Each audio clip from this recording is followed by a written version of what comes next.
Hello दोस्तों, मैं Umaram Choudhary, chemistry lecturer GPC Barmer. आज हम जो टॉपिक पढ़ने जा रहे हैं वो टॉपिक पढ़ेंगे फुलरीन क्या है और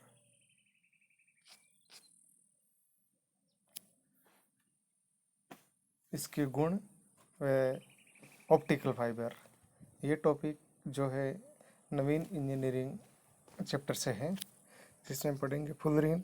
हम जानते हैं कि कार्बन के अपरूप दो प्रकार के होते हैं, एक क्रिस्टलीय अपरूप और दूसरा क्रिस्टलीय अपरूप। कार्बन का क्रिस्टलीय अपरूप हीरा ग्रेफाइट फुलरीन है और अक्रिस्टलीय अपरूप चारकोल, काजल, कोक आदि है। हम पढ़ते हैं फुलरीन, जो ये एक प्रकार का क्रिस्टलीय अपरूप है। कार्बन का एक ये अन्य अपरूप फुलरीन है जिसकी खोज सन 1985 में हुई थी। फुलरीन का सामान्य सूत्र C2N है। N का मान यहाँ पर 30 से लगा के 48 हो सकता है, जो कार्बन की संख्या है। यह अणु लगभग गोलाकार आकृति का है। इन संरचनाओं में एकल और द्विबंध दोनों प्रकार के बंध पाए जाते हैं। फुलरीन 16 सबसे अधिक स्थायी रूप है। अमेरिका के प्रसिद्ध वास्तुशिल्पी बकमिनिस्टर फुलर के समान है में C16 को बकीबॉल का नाम दिया गया है। यह अणु जिसमें 32 पृष्ठ से मिलकर बना है, जिसमें 20 पृष्ठ षटकोणीय है तथा 12 पृष्ठ पंचकोणीय है और दिखाया गया है। फुलरीन में प्रत्येक कार्बन परमाणु अन्य कार्बन परमाणु से 3 बंधों द्वारा जुड़ा रहता है, जिसमें 2 एकल बंध और एक द्विबंध होता है।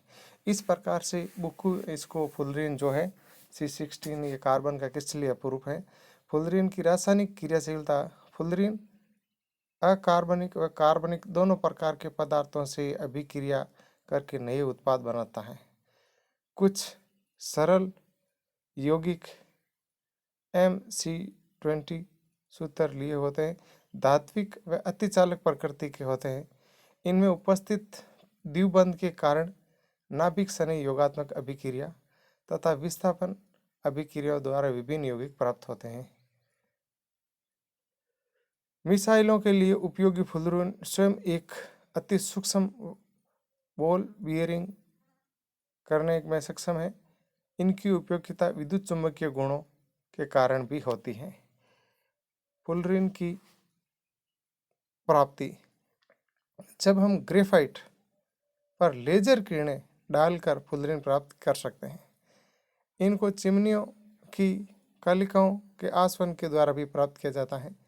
बेंजीन ऑक्सीजन ज्वाला से भी ये फुलरीन प्राप्त किया जा सकता है। फुलरीन के जो गुण हैं, फुलरीन तापीय स्थायी होता है। ये निर्वात में 600 सेंटीग्रेड पर उद्दीपित हो जाता है।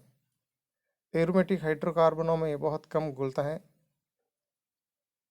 और ये मैजेंटा रंग का विलयन देता है।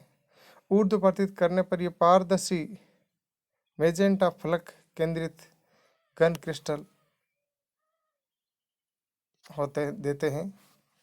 फुलरीन के उपयोग। यह अति चालक पदार्थों के रूप में काम आता है, सारी धातुओं को जोड़ने के लिए।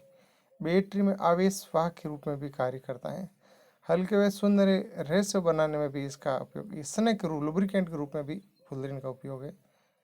इलेक्ट्रॉनिक उपकरण बनाने में भी है और उच्च लोह चुंबकीय पदार्थ बनाने में भी। और जो मिसाइल है, मिसाइलों के बॉल बियरिंग में भी ये काम आता है और सूक्ष्म रोबोट बनाने में भी काम आता है। तो ये फुलरीन की जो केमिकल प्रॉपर्टीज़ हैं वो स्पेशली डबल बॉन्ड के कारण योगात्मक अभिक्रिया भी देता है, विस्थापन अभिक्रिया भी देता है और ये क्रिस्टलीय अपरूप हैं। और सबसे बड़ी बात ये स्थायी है और ये सुपर कंडक्टर के साथ साथ लुब्रिकेंट का भी काम करता है। तो इस तरीके से ये कार्बन का एक क्रिस्टलीय अपरूप फुलरीन, जिसमें हमने देखी थी टोटल 32 फलक हैं, जिसमें 20 षटकोणीय है और 12 पंचकोणीय है और गुंबदाकार आकृति का होता है। इस प्रकार से अब दूसरा टॉपिक है हमारा ऑप्टिकल फाइबर। ऑप्टिकल फाइबर जो है तरंग पथ अथवा हल्के पाइप होते हैं, ये बहुत सूक्ष्म, जिसमें ऑप्टिकल सिग्नल तीव्र गति से चलते हैं और ये महीन कांच अथवा बहुलक से बने हुए होते हैं। ऑप्टिकल फाइबर से एक ही समय में अरबों संरचनाएं जैसे आवाज़, वीडियो, सिग्नल, डिजिटल डेटा आदि की आवृत्ति वाली प्रकाश की तरंगों के रूप में संचरित होता है। तरंगों का यह संचरण पूर्ण आंतरिक परावर्तन सिद्धांत पर कार्य करता है। कई बार सवाल आया हुआ है, ऑप्टिकल फाइबर किस सिद्धांत पर कार्य करते हैं? पूर्ण आंतरिक परावर्तन के सिद्धांत पर कार्य करते हैं और ये चंद ही सेकंडों में हजारों सिग्नल दे सकते हैं। तो हमारे लिए ये बहुत ही उपयोगी है ऑप्टिकल फाइबर। इनके बिना आज का युग अधूरा है और ये आज के युग में बहुत ही ज़्यादा जो है उपयोगी है। अब ऑप्टिकल फाइबर के लाभ, आकार में हल्के भार युक्त होते हैं, इसलिए हम इनको आसानी से इधर उधर ले जा सकते हैं, काम में ले सकते हैं। फाइबर अत्यधिक विश्वसनीय होते हैं, रख रखाव भी आसान है इसका। संचार अधिक गोपनीय वे व्यक्तिगत रूप से होता है। ताप संसारण के भी ये विपरीत होते हैं, यानी इनका इजीली संसारण नहीं होता है, कोरोजन नहीं होता है और ताप के प्रति भी यही सही रहता है। धातु तारों की अपेक्षा अधिक सुरक्षित है, जीवन काल भी लंबा है। अगर हम मेटल वायर यूज़ करते हैं तो जंग लग जाता है, ज़्यादा लंबे समय तक ये काम नहीं करते हैं और एक्टिविटीज़ है इनकी वो धीरे धीरे है। लेकिन ऑप्टिकल फाइबर जो है इजी, इनकी जो एक्टिविटीज़ हैं बहुत ही फास्ट हैं। इस तरीके से आज का ये हमारे जो दो टॉपिक थे, फुलरीन और ऑप्टिकल फाइबर्स। Thank you.